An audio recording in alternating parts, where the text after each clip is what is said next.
87,7 Madama Radio, lagu jagoan kamu. Thank you so much para muda masih dengerin Madama on Weekend dari jam 1 tadi. Nanti Ami bakalan temenin kamu sampai jam 4. Dan seperti biasa, ini di hari Sabtu, Ami nggak bakalan sendirian para muda untuk temenin kamu di sini. Karena seperti biasa, Ami mau ucapin selamat datang untuk kamu yang baru mendengarkan program kolaborasi Madama Radio dan juga Kedai Buku Jenny. Kalau nggak salah hitung, ini udah masuk ke pekan ke-5 atau pekan ke-6 atau pekan ke-7 lah. Intinya seperti itu para muda.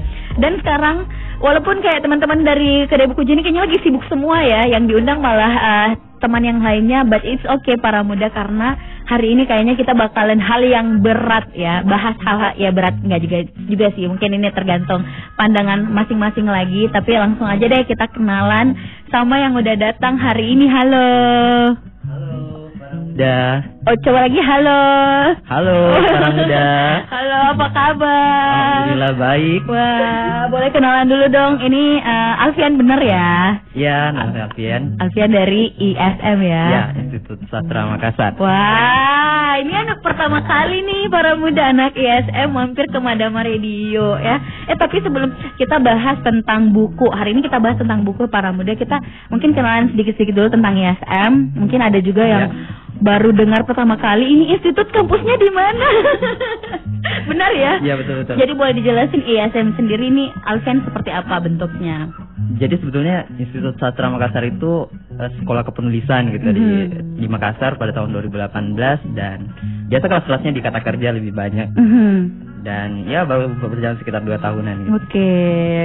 Jadi memang kayak berbentuk institut ya. Jadi memang kayak fokus sastra dan ada semacam perkuliahannya juga. Betul. Wah, luar biasa. Kayaknya yang mau gabung boleh para muda, tapi nanti mungkin boleh kepoin aja nanti sosial media dari ISM atau Institut Sastra Makassar. Nah, Alfian ini sendiri berarti salah satu mahasiswa sudah graduate atau gimana? Jadi di Institut Sastra Makassar itu ada kayak semacam orang harus menyelesaikan satu buku untuk dikatakan sebagai alumni atau ya seperti itu. Jadi sekarang masih tahap penyusunan belum karya. lulus ya, belum selesai berarti karyanya. belum. Masih sedang digarap. Tapi sudah ada berarti yang selesai dan sudah punya karya dan akhirnya lulus dari ISM. Belum ada. Sebenarnya ada satu orang yang angkatan pertama juga yang sedang kemarin baru memperlihatkan ada proposalnya juga, lucu sekali. Jadi kita bisa kayak kita memperlihatkan proposal kita, kayak saya akan menulis tentang ini dan dalam bentuk novel misalnya. Dan di sini diberi waktu, oke, silakan nulis selama 1 tahun. Wah, gitu. Luar biasa ya. Semoga pembimbingnya gampang ditemui ya. Aduh. Nah, hari ini para muda, jadi teman-teman dari Kedai Buku Jenny itu ngehubungin teman-teman ISM, yuk kita ngobrol tentang buku. Bukunya nih boleh apa saja yang dipilih dari teman-teman ISM. Dan hari ini Alfian memilih bukunya Gabriel Garcia Marquez yang judulnya Para Pelacurku yang Sendu. Wah, dari judulnya saja ya para muda, ini kayaknya bakalan ada hal menarik yang akan dibahas. Tapi ini kenapa sendiri Alfian memilih, banyak sekali dong pasti bacaan teman-teman dari ISM, kenapa memilih buku satu ini? Saya kemarin waktu diminta oleh teman-teman Kedai Buku Jenny, saya menawarkan 3 buku dan salah satunya adalah buku ini gitu. Saya pikir salah satu penulis yang saya gemari atau saya suka adalah Gabriel Garcia Marquez ini gitu, yaitu Gabo, dan salah satu karya yang ditulis oleh Gabo dan itu karya terakhir semasa hidupnya dan jarang sekali sebenarnya dikupas di Makassar khususnya buku itu gitu. Dan akhirnya saya pilih ini aja deh, karena saya tawari satu buku, kayaknya ini kurang lebih berat sedikit. Ini dia bilang ini lebih mendingan. Jadi saya pilih Para Pelacurku yang Sendu gitu. Nah, mungkin Alfian udah boleh jelasin untuk genrenya sendiri atau mungkin sinopsis dari Para Pelacurku yang Sendu ini ke para muda. Oke.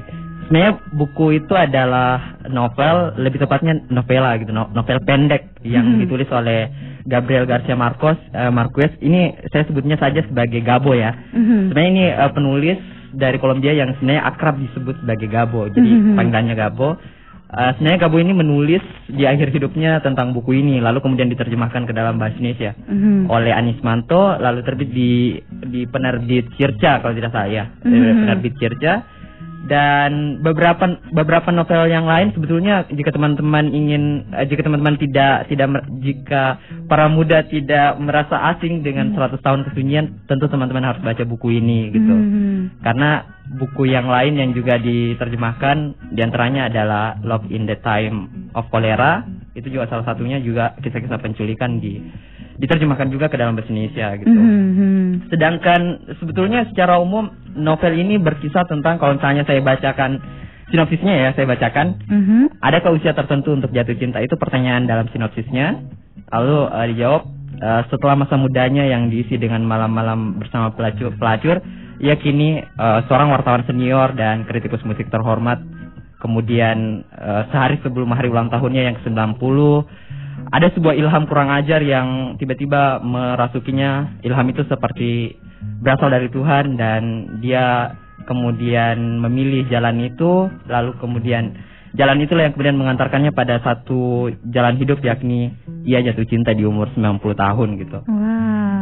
Jadi selama 90 tahun itu dia bergaul dengan pelacur tapi malah tidak pernah jatuh cinta gitu. Dan di umur 90 tahun itu sehari sebelum dia berulang tahun tiba-tiba ada ilham gitu.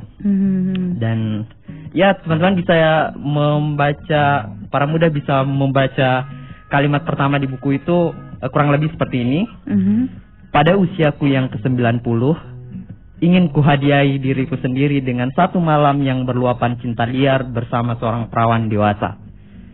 Jadi dari kalimat pertama itu kita bisa mengetahui sebetulnya sepanjang novel itu berkisah tentang seorang tua, seorang profesor, seorang musikus musik terhormat yang kemudian harus memenuhi hasratnya gitu untuk ya menghabiskan malam ulang tahunnya dengan bersama seorang perawan dewasa gitu. Sepanjang novel itu selanjutnya akan digambarkan bagaimana perkembangan atau bagaimana usaha orang tua ini untuk memenuhi hasrat itu. Seperti itu sih secara singkatnya. Menarik ya. Betul. Ini kayaknya novel memang, tapi pada dasarnya walaupun sudah dibacakan sama Alfian di kalimat pertamanya yang mungkin bisa disimpulkan terlalu cepat bahwa oh ini pasti novel dewasa, tapi ternyata kalau melihat identitas dari buku ini sendiri kayak tidak ada umur ya, tidak ada batasan umur untuk membaca buku ini sendiri. Menarik para muda. Tapi selain sudah disebutkan genrenya tadi juga apa, sinopsisnya. Nah, kalau sebenarnya premis yang diangkat dari si novel dari Gabriela Nisni-Gabo sendiri apa menurut Alfian? Sebenarnya premis utama yang diangkat oleh Gabo seperti yang tadi saya jelaskan, yang ada seorang orang tua, seorang profesor yang berumur 90 tahun yang sepanjang hidupnya sebetulnya ketika dia berumur 12 tahun dia sebetulnya sudah bersentuhan dengan pelacuran, dan pada umur 90 tahun itulah pada sehari sebelumnya dia kemudian dapat ilham dan mengatakan bahwa saya ingin menghabiskan malam atau ke-90 tahun ini dengan seorang perawan gitu. Akhirnya dia menelpon pemilik rumah pelacuran namanya Rosa Cabarcas. Dia menelpon dan dia bilang hari ini sudah waktunya. Jadi seperti itu secara umumnya gitu. Tapi meskipun begitu sebetulnya novel ini bukan hanya bercerita soal cinta saja gitu. Jadi bukan hanya bercerita, kedengarannya memang seperti kayak novel yang kayak sensualisme gitu, tapi bukan. Beberapa bagian yang paling penting sebenarnya bercerita soal kepanaan, waktu dan kepanaan khususnya usia gitu. Kemudian banyak hal yang lain seperti moralitas dan struktur sosial seperti kemiskinan. Nah, itu akan kita bahas nanti ya. Wah, menarik sekali para muda. Mungkin kamu juga kayak semakin bertanya-tanya, ini Alfian kayak sebenarnya juga para muda udah kasih tahu Ami ada beberapa ringkasannya tentang isi dari buku ini, dan tapi kita mau tunggu sebentar karena kita mau putarin beberapa lagu jagoan. Dan kalau kamu mungkin mau tanya apapun deh tentang apa yang kita bahas pada sore hari ini, kamu tinggal kasih tahu aja di 0811 460 877.